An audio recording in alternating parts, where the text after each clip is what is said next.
I feel like people never understood Chainsaw Man. When the Chainsaw Man anime first got announced, I was really excited. I thought, finally, a manga with this much nuance and sincerity when it comes to young men, loneliness, sex addiction, and it's going mainstream. I still remember the page exactly that hooked me on this manga. Denji's alone with Makima, feeling really depressed after being alone with Power in the bathroom. And he's wondering to himself if it really means anything to reach a goal, if it's worth more to strive for a goal and experience chasing rather than actually accomplishing anything. That emptiness when you accomplish something and it's not what you thought it would be. But then the anime came out and no one really got it. Everyone called Denji horny and one-dimensional and loser and wondered why anyone would even like this anime in the first place. Even in the middle of part 2 when he was relapsing back to back, people still said he was one-dimensional, that he had no character development, that the manga was pointless, and no one ever really got Denji. And that's when I realized I was never a Chainsaw Man fan. Me? I'm a Chainsaw Man fan.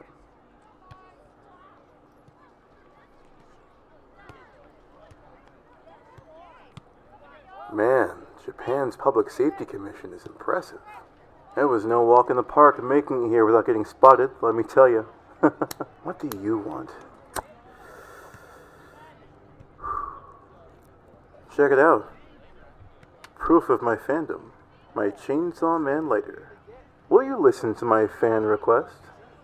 Personally, I want to see Chainsaw Man fighting. I want to see him carving up devils with his chainsaws, getting covered in gore, suffering and struggling and getting killed, and despite it all, returning to life and getting back up again.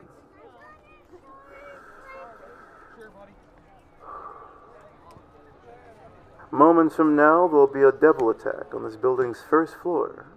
Just a hunch.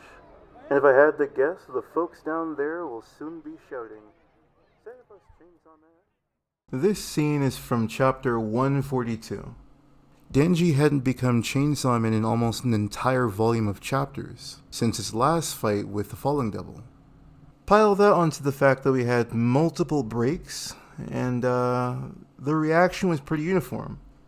The manga was boring, Fujimoto fell off, and my favorite one, in 2 years there'll be retrospectives on how bad the manga was. You know who you are. Not everyone, of course, but I feel like Chainsaw Man fans, in general, usually are just Barum. They don't really care about Denji's happiness or growth. They just care about seeing rage transformations, hype moments, aura, and watching the same guys struggle with the same exact addiction every other chapter, relapsing and then saying, oh, he has no growth. That's the point. And I understand that some people might look at Denji and just try to maybe self-insert themselves in his shoes, relating to the horrible things he's gone through, thinking that if I watch him overcome these things, maybe I can as well. I'm sorry, dude. I don't think he's meant to be that kind of character. There's this idea that modern media has given people where if you just work hard enough, you can overcome all your shortcomings, addictions, and personal flaws. No. Sometimes you fail. Sometimes you lose. Some people don't learn things until it's too late. Some people disregard every chance to learn, and that's why they fail. And when I see Denji ignoring everything in the entirety of the world as it falls apart during the apocalypse, just because a girl lifted her skirt, just because a girl gave him nudes, and just because a girl promised him sex, I'm sorry, dude, he lost. And that's why the ending is so sudden. Everyone always thinks they have another chance. Everyone always thinks they have more time to keep messing up. No, he lost. He's a cautionary tale. Chainsaw Man was never a good omen. When the general public learned about Chainsaw Man, they saw him as a superhero. He was this mythical being that would just confront all your problems and your worldly disasters for you. Despite the fact that originally he was a monster from hell that would kill both the villain and victim at a cry for help. Which honestly is consistent to the theme of what Chainsaw Man actually is. When Chainsaw Man erases fears, reality starts to shift. Some of the changes, as previously talked about, can be pretty good. Some of them a little ridiculous.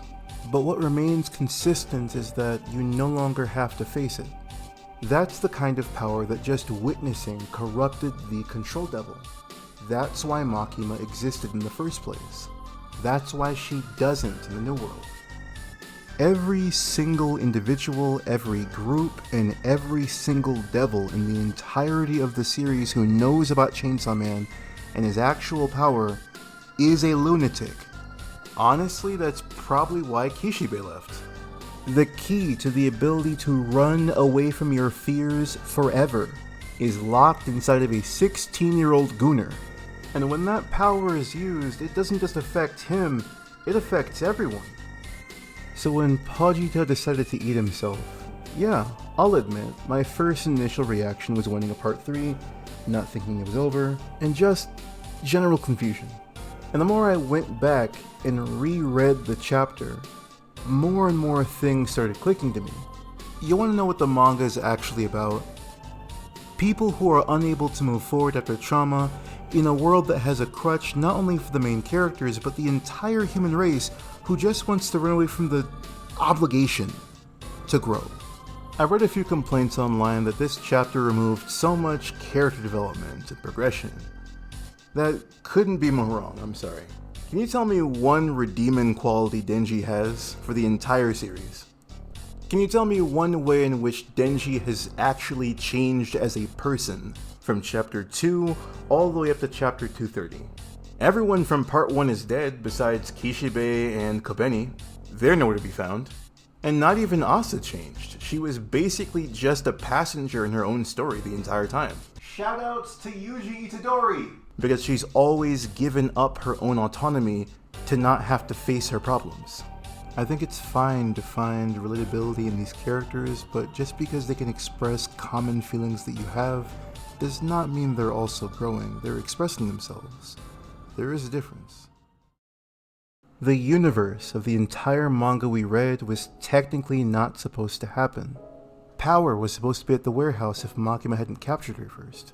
Himeno never wanted Aki to be a double hunter. He wasn't fit for it. He was only in it for revenge. And since Naruto took care of the gun devil, there's no reason for him to be a double hunter in the first place.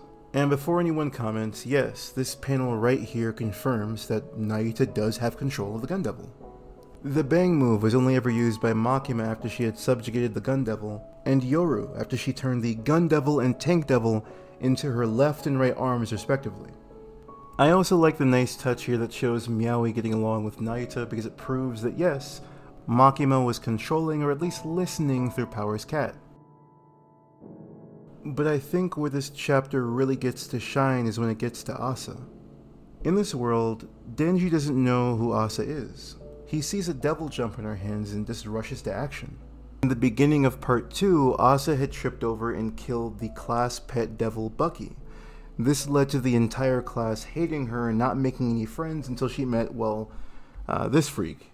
I'm sorry if you like her, but like, come on dude. She sent her neighbor to the next Michael Jackson concert, and she was about to air out the entire school. Let's be so for real. In the beginning, it's explained that the class president tripped her. However, later on it's revealed she would have done so anyway. Asa has this habit of tripping over at the worst times. This way, she can avoid any kind of responsibility for the repercussions of failing to meet the moment.